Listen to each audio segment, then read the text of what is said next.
It was the kind of evening that belonged only to winter, soft, slow, and beautifully quiet. The air outside shimmered with the faintest trace of snow, those delicate flakes that seemed to appear from nowhere, swirling gently as if unsure whether to fall or float. I watched them through the train window, each one catching the fading light as we wound deeper into the heart of the Swiss Alps. I had been traveling for hours, but time here didn't feel like time anymore. It stretched and softened, like snow melting in warm hands. The rhythmic hum of the train became a lullaby. Click, click, hum, as we curved around mountain edges, past tiny villages tucked between folds of white hills. Outside, every house wore a crown of snow. Every roof glittered like powdered sugar. Smoke rose from chimneys in thin, lazy ribbons that drifted upward and disappeared into the pale evening sky. The ticket conductor moved quietly down the aisle, whispering goodnights in soft German and French. When he reached me, I simply nodded, smiling, feeling the warmth of the cabin light on my face. I didn't need to speak. I was here to listen, to the silence, to the snow, to the quietness of being somewhere that expected nothing of me. The train slowed as it approached a tiny, wooden station, barely more than a bench and a flickering lantern. The sign read, Rosenwald. My stop. I stepped down carefully, my boots pressing into the fresh snow. The platform was deserted, except for one old lamp post, its light glowing through the falling snow like a soft golden halo. The train lingered for a moment, then continued its journey into the distance, the sound of its wheels fading into a long sigh, and then there was nothing but stillness, the kind of stillness that lives between snowflakes, so silent. It feels sacred. I stood there, breathing in the cold, clean air. It smelled faintly of pine and wood smoke, and something else I couldn't quite name. Perhaps the scent of peace itself. Ahead of me stretched a narrow path, winding upward through tall fir trees. My host had written that the cabin was only a short walk from the station. 10 minutes, if the snow is kind. I smiled at the thought and began my slow ascent. The snow beneath my boots made a soft crunching sound, perfectly rhythmic, like nature's own heartbeat. My breath came in small clouds, floating away before my eyes. The trees whispered gently as wind brushed past them, their branches bending slightly under the weight of snowdot. Somewhere in the distance, a faint bell chimed. I paused to listen. Perhaps it was from a church in the valley below, or perhaps from some unseen traveler's sleigh. The sound drifted in and out of the mist like a dream dot. As I walked, I thought about why I had come. I hadn't planned this trip in advance. It was one of those quiet impulses that come without reason. A whisper in the mind that says, go there, rest there, breathe there. And so I did. The path curved around a bend, and suddenly, through the snowfall, I saw it. The cabin. It stood on a small clearing, surrounded by towering evergreens, their dark green branches dusted in white. Warm light spilled out from its windows, glowing like amber against the snowy night. Smoke drifted from its chimney, curling lazily into the starlit the sky. It looked like something out of a painting, or perhaps a memory from another life. By the time I reached the door, my coat was covered in snow, my cheeks tingled pink, and my breath came in soft puffs. The wooden door was old, carved with a simple pattern of leaves and stars. I turned the iron handle gently, and the door opened with a welcoming creak. Warmth greeted me immediately. That golden, all-embracing warmth that only comes from a real fire. The air inside smelled of cedarwood and cinnamon, faintly sweet, faintly smoky. A small fire danced in the stone fireplace, its light flickering softly across the walls. There was a wool rug on the floor, thick enough to sink into, and 2 armchairs facing the fire. A kettle hummed quietly on a small stove. I closed the door behind me and stood for a moment, simply breathing it all in, the contrast between cold and warmth, silence and comfort. My fingers tingled as they thawed, and I smiled to myself. There was no one else here, just me, and the quiet hum of the cabin. I hung my coat on a wooden peg near the door, unwrapped my scarf, and knelt by the fire. The logs shifted, sending up a spark or two that glowed and faded like tiny golden stars. I reached out my hands toward the flames, feeling their gentle heat soak into my skin. In that moment, it felt as though the world outside had vanished, as though this small, glowing space existed outside of time. After a few minutes, I wandered to the window. The snow outside had grown thicker, but through the gentle blur, I could still see the mountains, enormous white and silent, their peaks fading into the sky.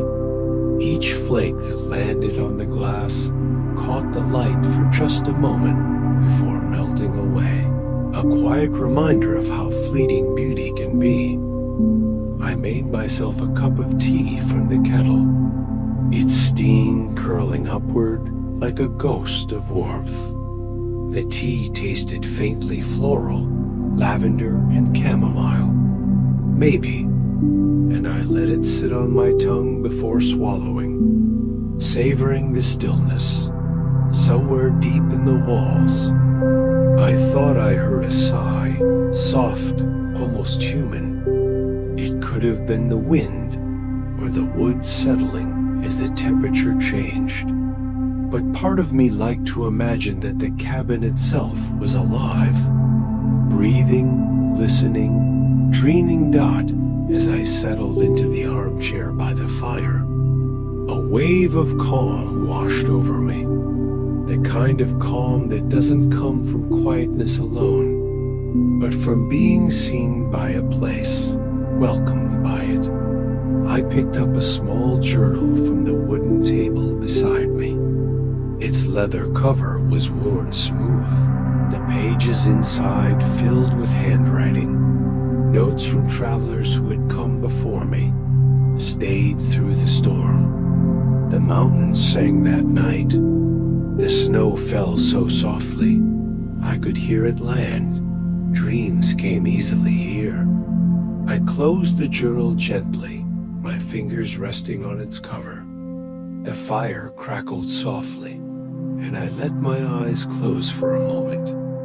Outside, the snow continued to fall, slow, unhurried, endless. Each flake carried a kind of silence that only mountains understand. As I sat there, half awake, half dreaming, I could almost hear it, the faintest whisper in the snow. A voice older than memory, a voice that said, "Welcome home." The cabin's warmth wrapped around me like a familiar embrace. After hours of traveling through cold and snow, it felt almost unreal, as though I had stepped through an invisible veil into another world. The crackle of the fire was soft and steady, and the air inside smelled faintly of pine sap, cedar smoke, and the faint sweetness of old wood. I moved slowly through the little room, taking in every detail. There was a small wooden table by the window, 2 armchairs facing the fire, and a simple bed tucked neatly under a slanted ceiling. On a shelf near the stove sat a row of mugs, mismatched, chipped, and well-loved, beside a tin of cocoa and a small jar of honey. Everything in this cabin seemed touched by kindness, as though every object had been placed here to make a traveler feel at home. I took off my boots and set them beside the door. My wool socks made no sound on the floorboards, which creaked gently like an old lullaby. I placed a log on the fire, watching the flames curl around it, glowing deeper shades of orange and gold. As the heat spread, the room came alive. Shadows danced across the walls, flickering softly.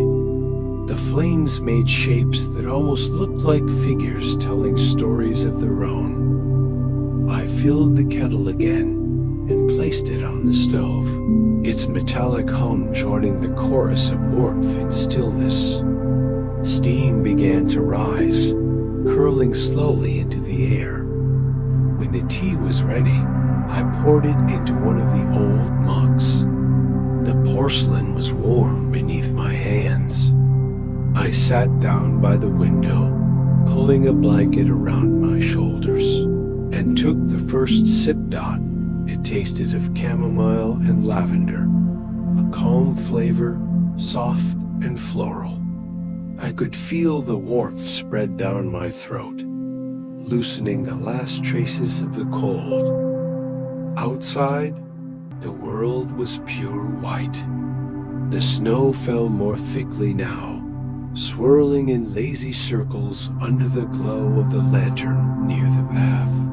The mountains beyond had faded into a blue mist, their shapes only barely visible.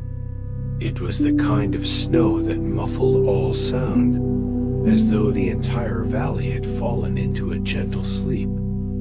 I leaned my forehead against the cool glass of the window, listening to that silence. It wasn't empty.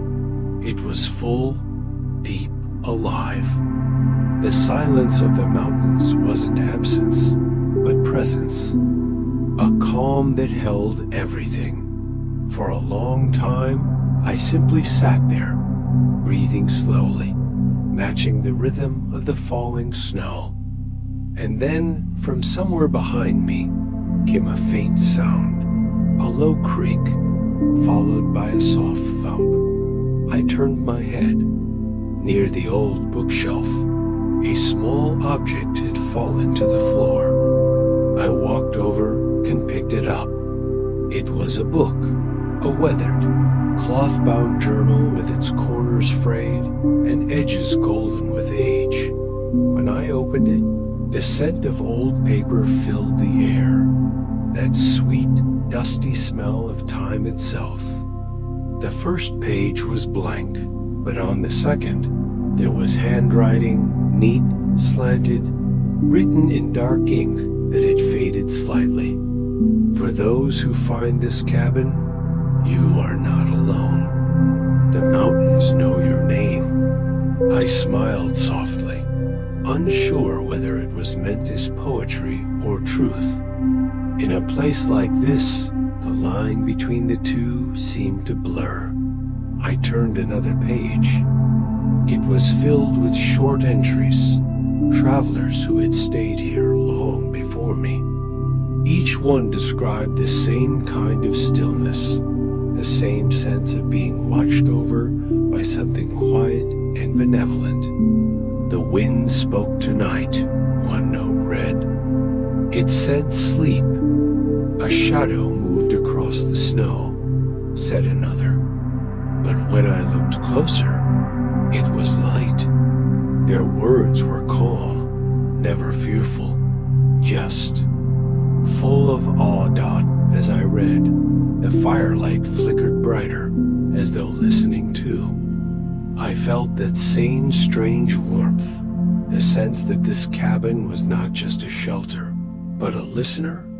I returned the journal to the shelf and knelt by the fire again. The logs had burned down to glowing embers, pulsing gently like a heartbeat. I poked at the coals with the iron rod, watching tiny sparks float upward. For a moment, they didn't fade. They hung there in the air, shimmering like golden fireflies. I blinked, half expecting them to vanish, but they lingered just a moment longer before dissolving into the warm air. It could have been my imagination. Or maybe, in this place, imagination and reality were the same. When I looked toward the window again, I thought I saw movement outside, just a faint shimmer near the tree line. It wasn't anything distinct, just a soft glow that rippled through the falling snow. I stood and walked closer, peering through the glass. The forest beyond the cabin was silver under the moonlight, every branch dusted white. The glow came again, like moonlight reflecting off something unseen. It seemed to pulse gently, as if breathing with the rhythm of the snow. I didn't feel afraid. If anything, the sight filled me with a strange peace, as though the mountains themselves were awake, watching, guarding. A sudden gust of wind brushed against the window, scattering snowflakes like a flurry of tiny stars.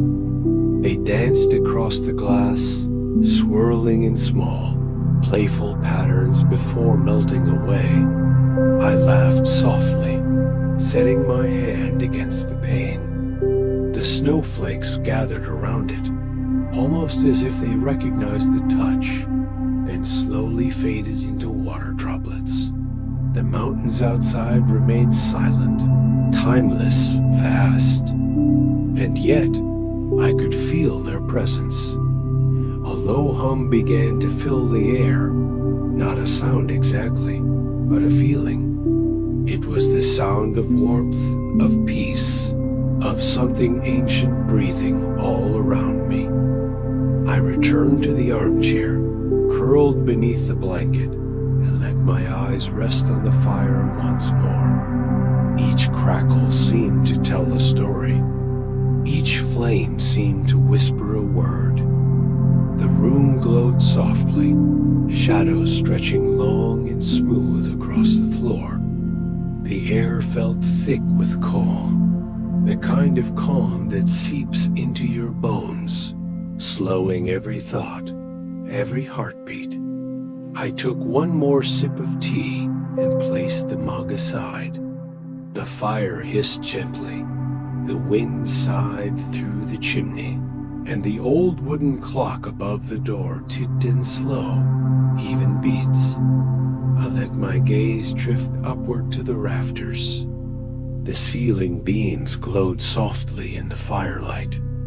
Dust motes floated lazily, turning in tiny spirals of gold. Everything here seemed alive in its own unhurried way, as if time had taken a deep breath and decided not to move forward for a while. Closed my eyes for a few moments and listened. The fire, the wind, the mountains breathing outside. Somewhere between those sounds, I felt myself begin to drift, not fully asleep, not fully awake, just hovering in that gentle space between, and in that half-dream, half-waking place, I thought I heard a whisper. It came from nowhere and everywhere. "Rest easy, traveler," it said. "The mountains are keeping watch." When I opened my eyes again, the fire had dimmed to a soft amber glow. Outside, the snowfall had eased. The night felt deeper now, quieter, as though it was holding its breath. I pulled the blanket a little tighter around me, smiling faintly. The last thought before my eyes grew heavy was that the cabin, this old, wooden, breathing cabin, felt almost alive, and somewhere in its heartbeat, I felt my own. The night outside the cabin had deepened into a kind of stillness that felt almost sacred. The snowfall had slowed to a soft drift, single flakes gliding past the window, melting into silver against the glass. The fire crackled quietly beside me, its glow turning the wooden walls into shades of amber and honey. I could hear the wind whispering faintly around the corners of the cabin, not harshly, but like a soft song sung in a language older than time. I sat there, wrapped in my blanket, and closed my eyes for a moment. Something about this place felt alive, but it wasn't just the warmth of the fire or the comfort of the cabin. It was the mountain itself. It felt as if the Alps were breathing, very slowly, like a sleeping giant wrapped in snow. When I opened my eyes again, the room seemed to shimmer faintly. The light from the fireplace flickered across the shelves, and for a heartbeat, I thought I saw shapes move within the shadows, as if the mountains outside were casting their memories inside.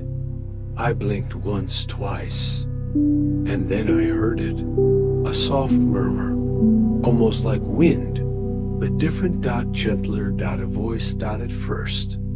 I thought it was my imagination, the way tired minds sometimes invent sound in silence, but the whisper grew clearer. It came from beyond the walls, through the glass, from the snow itself. Greater than you've come a long way. The voice seemed to say, "Do you remember why?" I sat up, my breath slow, heart calm but aware.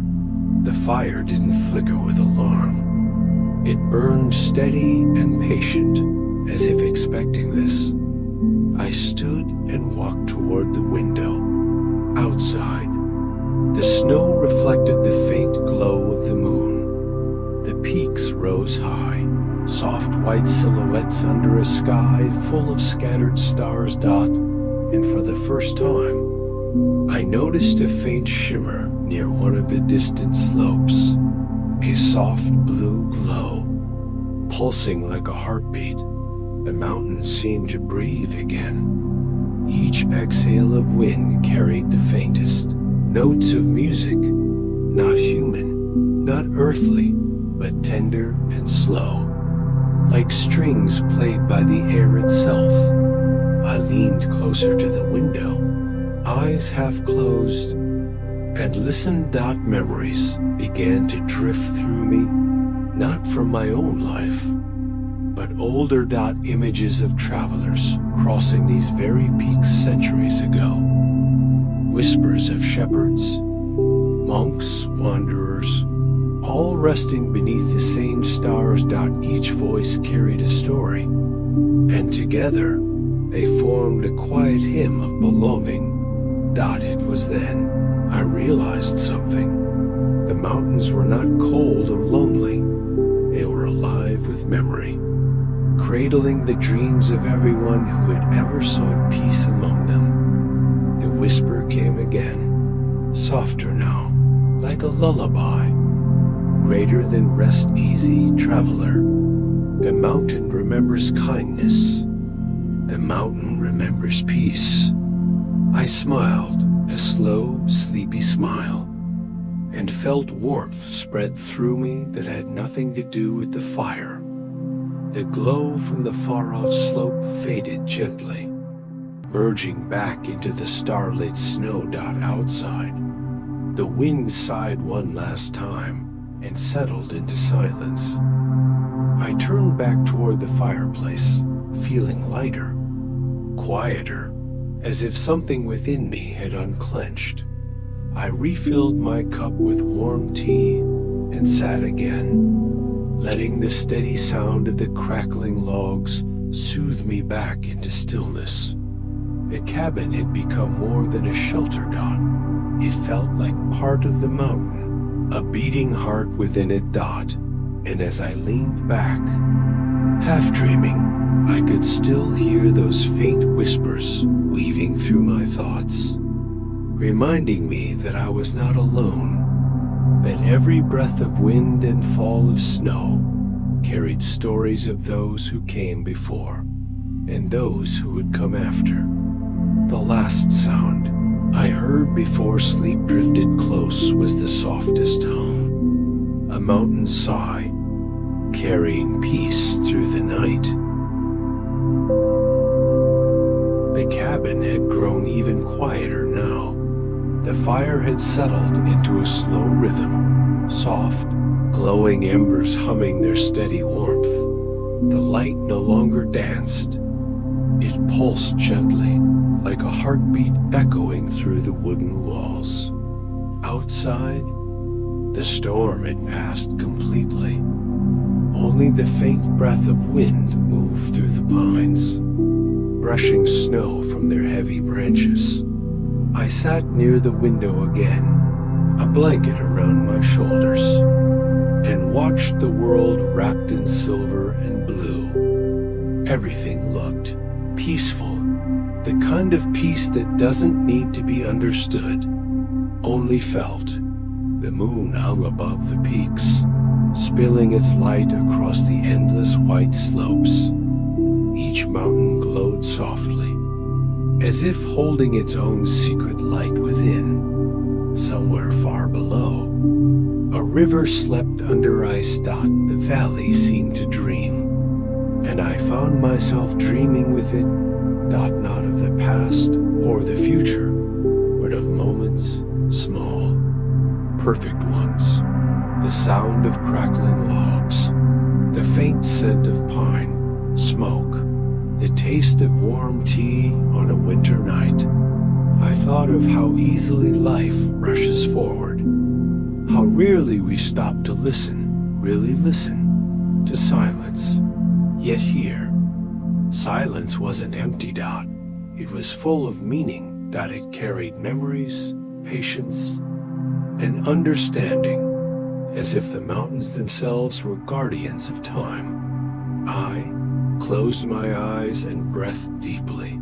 The air was cool and clean, scented with wood and snow.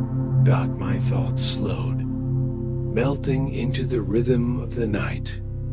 Every worry I had brought with me, every small ache or unanswered question, seemed to dissolve into the stillness.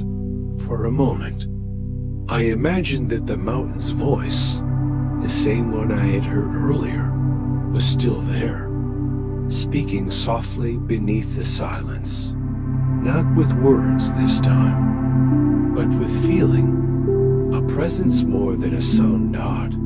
It felt like the mountain was reminding me that I didn't need to search so hard to belong. I already did dot here, in this quiet cabin, surrounded by the endless patience of stone and snow. I was part of something vast and kind dot. The world outside shimmered with faint moonlight dot. The snowflakes falling now were slow, unhurried, as if even gravity respected the night's calm. Through the glass, I saw my reflection merge with the scenery beyond my face.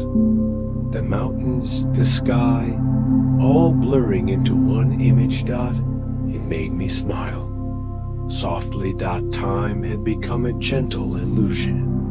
Minutes didn't matter. Only the quiet heartbeat of the night did.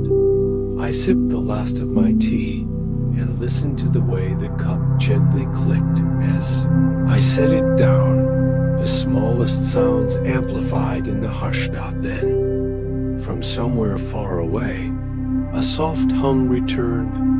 It wasn't the mountain's whisper this time, but something closer. Perhaps the sound of the cabin itself settling, wood stretching in the warmth, yet it carried that same tender rhythm. A music too subtle for words. My eyelids grew heavy, and I leaned back in the chair. The fire's glow brushed across my face, golden warmth against the cool breath of the window pane. Outside, the moonlight drifted slowly down the slopes, and for a fleeting second, it felt as if it was covering me too, a blanket made of light and snow. I thought, just before sleep touched me, that perhaps the whispers of the mountains had never really been from outside at all. Perhaps they came from somewhere within, the quiet part of the soul that only speaks when the world finally goes still. And as that thought faded, I let go, breathing softly, falling deeper into the warmth and peace that filled the little cabin, while the night stood watch outside, gentle and endless. The fire had grown gentle by the time dawn began its slow return. Only a few soft embers glowed, like sleepy stars in a world that had forgotten to wait. Outside, the snow lay perfectly still, untouched, unhurried, a silver blanket spread across the mountains. I could feel the warmth of the cabin settle deep into my bones. Every breath was slower now, every sound softer. The kettle on the hearth gave one last sigh, and the logs cracked softly, as if whispering good night instead of good morning. Through the window, I watched the faintest trace of pink light stretch across the horizon. It touched the peaks first, a shy greeting between sun and snow, and then spilled gently over the valley, where pine trees stood wrapped in frost, half asleep, half dreaming. I didn't move. The world outside felt too calm to disturb. A hush hung in the air so complete, it seemed to wrap around my thoughts, lulling them one by one into stillness. My eyelids grew heavy. I leaned back against the soft chair by the window, the wool blanket resting warm over my legs. The rhythm of my breath joined the rhythm of the wind, slow, quiet, in perfect time, and just before sleep found me completely, I thought I heard the mountains again, their voices drifting through the early light. Greater than, rest now, traveler. You've come far enough for tonight. The words blended with the sound of the snow, the hum of the fire, the heartbeat of peace. And as I drifted further into the dream, the cabin, the light, the world itself, all gently dissolved into silence. If you're still awake, just let your eyes stay closed. Take a slow, deep breath, and let this quiet stay with you. When you're ready, you can visit another journey, another cabin, another path, another peaceful night. Each story is waiting to take you somewhere calm and safe. So if you'd like more moments like this, follow, subscribe, or simply stay. And tell me, where should our next dream take us? Perhaps a lake at sunset, or a lantern-lit village in the snow? For now, just rest, good night, and sweet dreams.